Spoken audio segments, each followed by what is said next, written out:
Another topic to explore as the GM's tips grows, and as you guys will probably have more things for me, is the thing of faiths and inner sea gods and goddesses, or in D&D 5, just the overall gods and goddesses books, and even you can explore this in things like mutants and masterminds, and into other things like D20 Path, um, Pure Steam, and some other places.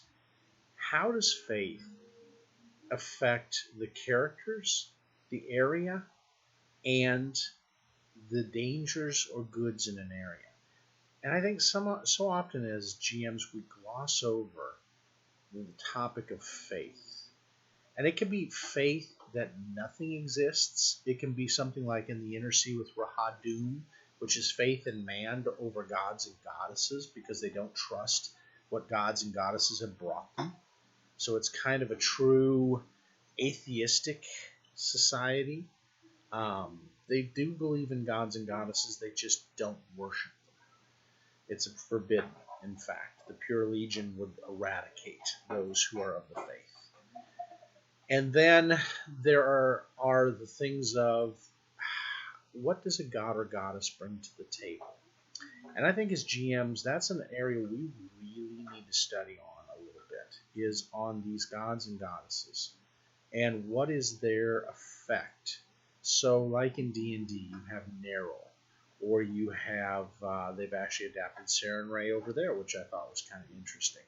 Or you have St. Cuthbert, or you have,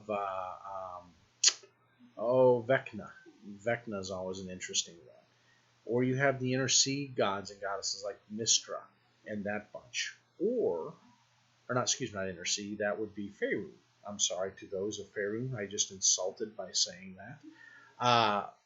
Or you can pick ones like the Inner Sea gods and goddesses. So you have Saren Ray and Desna and Shelyn and Zan Kuthan.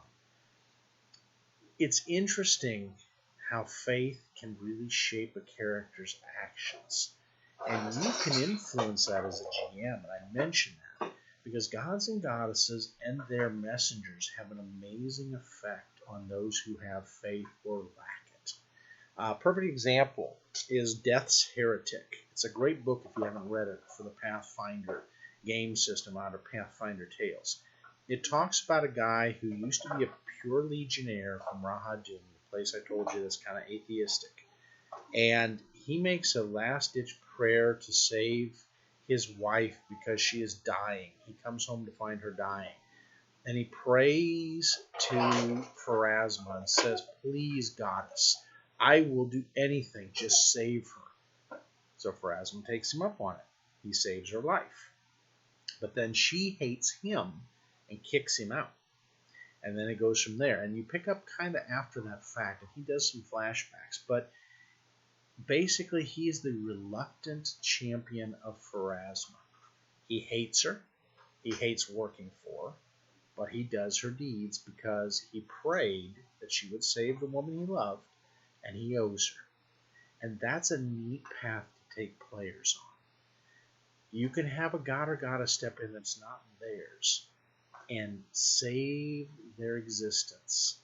And then that person has the dilemma of owing that god or goddess.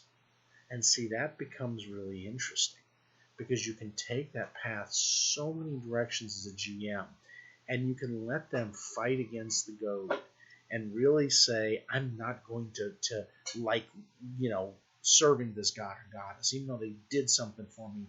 My god or goddess is this, or I don't have one, and I'm going to hate this. And it's kind of a cool place to take the players. And I think we don't explore that enough. We don't explore, what if some miraculous thing happens? How does it impact them? Or you could take a Jinn or an Efreet or an Efreet Lord or a Janny or something like that. And you can mold them owing that Jinn Efreet for stepping in and doing something on their behalf. And I find that to be fun as a GM. I love twists. Most of you may not, but I myself love them. Because what it does is then it expands the mind of the player to think, what if? What if I'm in this situation? What do I do? How does my character react to all this? How are they going to deal with it? Especially if I've got to deal with it every day. And so you enter in a thing. And so I think another one that I think is really interesting, and I've seen it done in the past, is where you owe a less what you have the two evils battling each other. And too often we don't take the two evil factions. So say maybe you got devils and demons going at each other. And the demons are going to take over the world, but the devils are trying to hold order. So you align with the Church of Asmodeus in trying to stave off the demons that are trying to destroy your whole realm. How do you deal with that? Because now your goods are dealing with an evil for the same purpose, the good of the world. Maybe for different reasons and motivations, but they have to align together. And so, I had that happen in the Carrying Crown campaign with our Azimir war priest. He had to face the dilemma of what is the lesser evil. I must align myself with the lesser evil, even though my goddess probably will not be happy with me, to keep the world safe. And see, this is the fun as a GM that you use when it comes to faith and moral dilemmas of faith. Don't run away from them as a GM. Embrace them. Bring them more often. Your characters and players will love you for it, because it really puts them in a place they got to think, and they have to think delicately outside the box of how do I make this work and yet not violate my tenets of my god or goddess. Take an Inquisitor character and put them under that dilemma. A paladin, a cleric, a druid, a holy warrior, a war priest. These are all people that introducing a moral dilemma to is amazing, and you will do some things to really expand the campaign. And then all the other players in the party have to deal with that same dilemma as well. So, utilize those type of things. Make sure they follow worshiping. You don't have to be strict about it, but make sure they do the things. Have them go through how they're going to worship their god or goddess. I had one player who built a shrine to his goddess almost everywhere he went to try to honor her after each battle and cleanse the land. I think that's amazing, and I gave him the wherewithal. And in our campaign with Pathfinder, we have a thing called fame and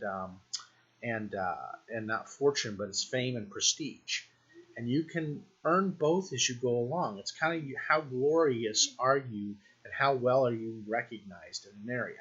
So it could be tavern stories, anything else, spreading the word so people know about you. And because they want to do good by you and be known with your name because you're the hero, they will often discount prices, give you things, and that's how you spend the prestige points to get these special favors and abilities you normally don't have. And it's really kind of cool. And so he spent some prestige to get a discount to build his temple out on this island. And he got a discount on the land from the ruler of the land, this little island. And it became the new worship place, and it is, to this day, a worship place in that area of Galarian for that goddess. And she's an imperial lord, so it's not a well-known one. That's kind of fun. Let your players do some side quests to bolster their deity and give them experience for it. Let them earn through their faith. It's kind of a fun thing. Or on the opposite side, if they're anti-faith, if they eradicate a temple or take down a religious order in their country, reward them for that. It's kind of a fun thing to explore, but don't be afraid to explore it. It really enhances the experience. So just a little GM tip to you on faith. There's so much more we can explore, but get to know deities, their holy symbols, what they stand for, what their domains are, and utilize that to make the story a richer place for your characters. Thanks again, and have a great morning.